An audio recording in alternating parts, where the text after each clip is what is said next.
Hugot nga pagabantayan ang borders sang probinsya sang Iloilo batok sa mga peste kag mga masakit nga halit sa mga lubi. Sa ordinansa nga ginpasar sang 15th Sangguniang Panalawigan, nag-establisar ini sang preventive kag control measures batok sa coconut pest kag diseases. Sa interview sang Bombo Radio kaya 2nd District Board Member Rolito Cahilig, Chair sang Committee on Agriculture, ginpayag nga ang coconut industry ang primary sector sang Philippine agriculture nga nagasuporta sa ginabulubanta 3.5 million nga mga farmers kag workers. Naibaluan nga ginakonsiderar ang probinsya sang Iloilo nga isa sa mga importante nga contributor sa coconut industry sa Western Visayas nga may linibo ka mga mangunguma ang nagasalig sa farming income sini para sa adlaw-adlaw nga tanan. Ang Iloilo Provincial Government ang nagaalokar sang inisyal nga pondo nga nagabalor sang 3 million pesos halin sa annual fund kag para sa masunod nga tuig.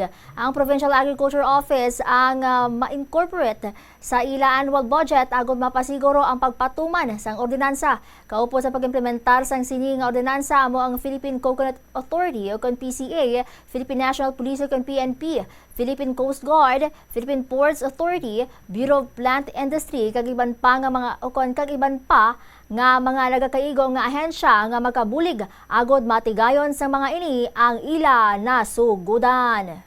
Actually, ang coconut industry sang province of Iloilo, kitang pinakadako ng exporters sang sang copra, no? Ang ining byproduct ng coconut naghalin may ini sa mga probinsya naton, sa mga banwa naton diri sa Iloilo. That's why we've been providing coconut seedlings libre sa mangunguma, and we've been conducting Coconut Week celebration via ordinance sa province of Iloilo just to give sa aton mga mangunguma sang awareness sang pagsagod sa mga lubi, just to give justice sa mga problema sa aton ng mga coconut farmers diri sa probinsya sa Iloilo.